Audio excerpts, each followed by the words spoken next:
দেশের পুলিশ প্রশাসন সহ অসংখ্য মানুষকে বিপদে ফেলে প্রধানমন্ত্রী শেখ হাসিনা তিনি ইন্ডিয়াতে এনজয় করবেন তা হবে না। তাকে গ্রেফতার করে বাংলাদেশে এনে তাকে উপযুক্ত বিচার করতে হবে। এটা হচ্ছে হাইকোর্টের রিট।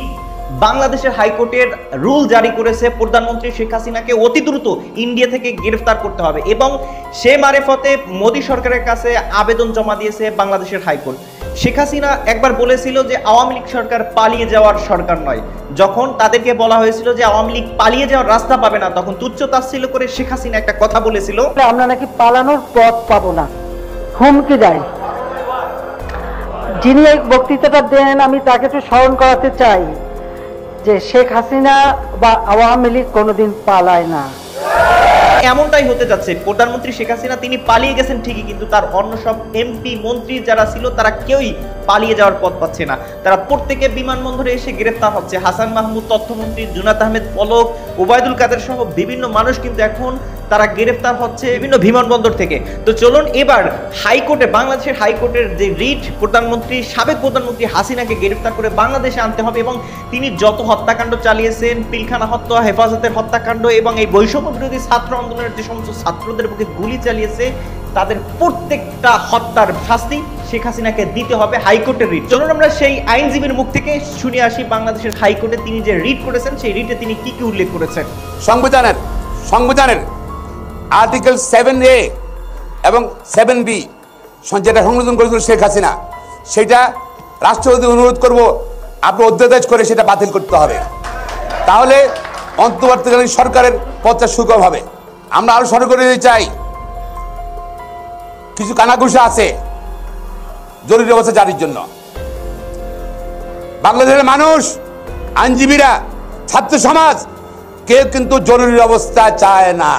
আমরা চাই না যে আবার নতুন করে মইনুল আহমেদ, ফখরুদ্দিন আহমেদ আর সরকার বাংলাদেশে আসুক। সুতরাং যারা যারা চিন্তা করবে জরুরি অবস্থার জন্য, এর জন্য অনেক জায়গাতেই সরকারের লোকজন আইন এবং বিভিন্ন জায়গাতে ভাঙচুর করতেছে, আগুন লাগাচ্ছে অস্থির অবস্থা তৈরি করার জন্য।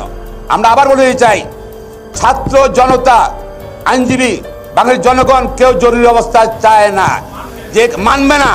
জরুরি অবস্থা যদি উদ্বেগ না হয়, প্রতিবাদ কিন্তু আবার সারা বাংলাদেশে শুরু হয়ে যাবে। যারা থাকবে, যারা আসবে, তারাই কিন্তু শেখ হাসিনার মতো বাংলাদেশ থেকে পালিয়ে যেতে বাধ্য হবে।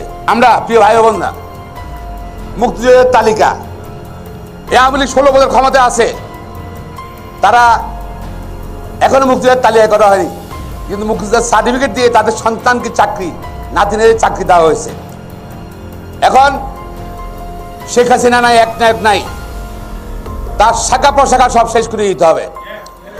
সুপ্রিম কোর্টে অ্যাটর্নি অফিসের কর্মকর্তা সকলকে পরিবর্তন করতে হবে।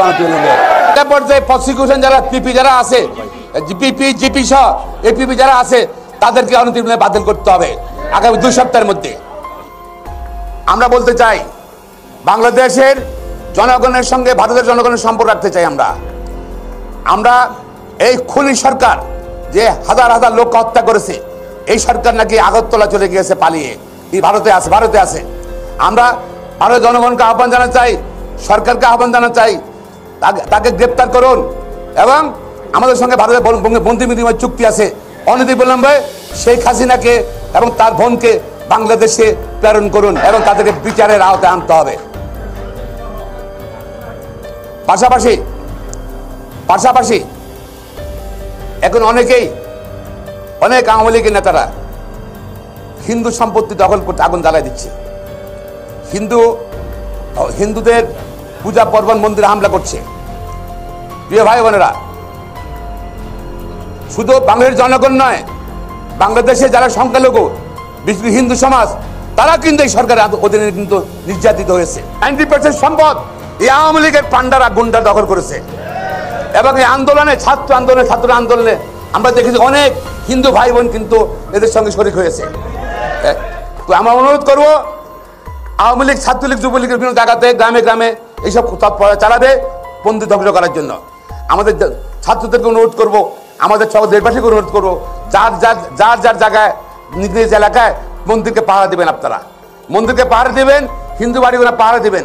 তারা কিন্তু আমাদের মধ্যে নির্যাতিত হিন্দুরাও, এবং সংখ্যালঘুদের কোনো ক্ষতি যেন না হয় সেটা কিন্তু দেশবাসীর দায়িত্ব নিতে হবে। এবং যারা আওয়ামী লীগের তারা কিন্তু এই স্যাবোটেজ করবে পার্শ্ববর্তী রাষ্ট্রকে খেপানোর জন্য। হ্যাঁ, সুতরাং এটা আমাদের দায়িত্ব নিতে হবে সংখ্যালঘুদের যেন ক্ষতি না হয়, এবং সংখ্যালঘুদের বাড়িঘর, মন্দির, মন্দির এবং তারা যারা গির্জা, ওগুলো কিন্তু ছাত্র সমাজ বিভিন্ন এলাকায় এবং আইনজীবী ভাই বোনরা সবাই জনগণকে অনুরোধ করেছি তারা যেন পাহারা দেয়। এবং যারা, আমি এর মধ্যে খবর পেয়েছি, আমার চাঁদখিলে দুটো ছাত্রলীগের নেতা আসছিল হিন্দু বাড়িতে আক্রমণ করতে, তাদেরকে বেঁধে রেখে দিয়েছে, তাকে বেঁধে রেখে দিয়েছে, বেঁধে রেখে দিয়েছে। বিভিন্ন জায়গাতে কিন্তু এই তৎপর তারা চালাবে, কিন্তু এটাকে আমরা থামাতে হবে, এটা রক্ষা করতে হবে। গান্ধী আশ্রম আছে আমার নির্বাচনী এলাকায়, সেখানে আমরা চেষ্টা করতেছি ইনশাল্লাহ পাহারা দিয়ে রাখছি, জনগণকে পাহারা দেওয়ার জন্য অনুরোধ করছি। আর সর্বশেষে আমি আবার বলছি, এই পার্লামেন্ট ভেঙে দিতে হবে। আজকে ছাত্র তার নেতৃত্ব দিয়েছে 16 বছরের ক্ষোভ মানুষের, এই স্বৈরাচার, খুনি, ভোট চোর, ভোট ডাকাত, এই ক্ষোভের কারণে কিন্তু আপনার আওয়ামী লীগ ক্ষমতায় ছিল, ক্ষমতায় ছিল। সারা দেশে সিটি কর্পোরেশনে, উপজেলায়, ইউনিয়ন কাউন্সিলে যারা জোর করে ভোট কেন্দ্র দখল করে নির্বাচিত হয়েছে, নির্বাচন দেখিয়েছে, যারা সিটি কর্পোরেশন, উপজেলা, পৌরসভা, ইউনিয়ন কাউন্সিলের যারা জোর করে অস্ত্র দেখে ভোট কেন্দ্র দখল করে নির্বাচিত হয়েছে আওয়ামী লীগের, তারা অনুদান পদত্যাগ করতে হবে, নতুন সরকারের পক্ষ থেকে ব্যবস্থা গ্রহণ করতে হবে। সারা বাংলাদেশ যে যেখানে আছে জোর করে বসে আছে ভোট ছাড়া, তারা সবাই চলে যেতে হবে, তাদের জায়গা বাংলাদেশে নাই। সুপ্রিম কোর্ট এটা আমাদের জাতীয় সম্পদ, আমরা এখানে প্র্যাকটিস করি, এটা রাষ্ট্রের একটা অঙ্গ, বিচার বিভাগ। আমরা চাই শক্তিশালী বিচার ব্যবস্থা চাই, আমরা চাই লেজুর ভিত্তিক বিচার ব্যবস্থা চাই না। বিচারক নিয়োগের নীতিমালা করে দিতে হবে, আইন করে দিতে হবে অনতিবিলম্বে। এবং নির্বাচন কমিশনার যারা আছে তাদেরকে দুর্নীতির জন্য এবং অবৈধ নির্বাচন অনুসরণ করার জন্য তাদের বিরুদ্ধে আইনগত ব্যবস্থা করতে হবে, তাদের পদত্যাগ করতে হবে।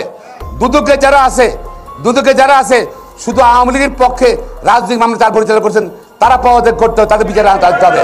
বাংলাদেশে নাকি একটা মানবাধিকার কমিশন আছে, সেটা কোনো নির্জীব, এটা কোনো শক্তি নাই, কথা নাই, প্রাণ নাই। সবাইকে পদত্যাগ করতে হবে মানবাধিকার কমিশনের। এবং তারা যে অপরাধ করেছে যে মানবাধিকার কমিশনের কোনো সংখ্যা দেয়নি, কোনো ঠিক করতে হবে। আর কত জনগণ হত্যা হয়েছে অনতি বিলম্বে সেই সংখ্যা নিরূপণ করতে হবে।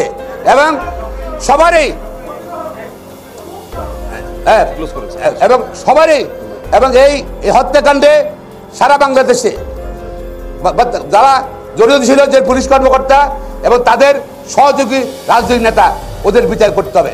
আপনিও চান কিনা যে সাবেক শেখ হাসিনা তিনি মানে সাবেক প্রধানমন্ত্রী, তিনি যে অপকর্মগুলো করেছেন, একটা মানুষ যদি তিনি ভালো কাজ করেন তাহলে দেশের সব মানুষ তার বিরুদ্ধে অবস্থান করবে, এমনটা হতে পারে না। যদি 80% 90% মানুষ তার দিক থেকে মুখ ফিরিয়ে নেয়, এবং যেই 10% মানুষ তিনি যাদেরকে টাকা দিয়ে লালন পালন করছেন তারাও এখন পালিয়ে যাওয়ার রাস্তা পাচ্ছে না, তো এই 90% মানুষ তাকে মানে এমন অবস্থায় রয়েছে। আপনি আসলে শেখ হাসিনাকে কাছে পেলে আপনি কি করতেন সেটা আপনি কমেন্ট সেকশনে লেখেন, আর সমস্ত মানুষ একটু কমেন্ট সেকশন থেকে চেক করে দেখেন যে শেখ হাসিনার প্রতি মানুষের ক্ষোভটা কোন পর্যায়ে চলে গেছে। ভিডিওটা একটু শেয়ার করে দিবেন, মানুষের কাছে পৌঁছে দিবেন, নিজের মতামত কমেন্ট সেকশনে লিখবেন। ভালো থাকবেন সবাই, আসসালামু আলাইকুম ওয়া রাহমাতুল্লাহ।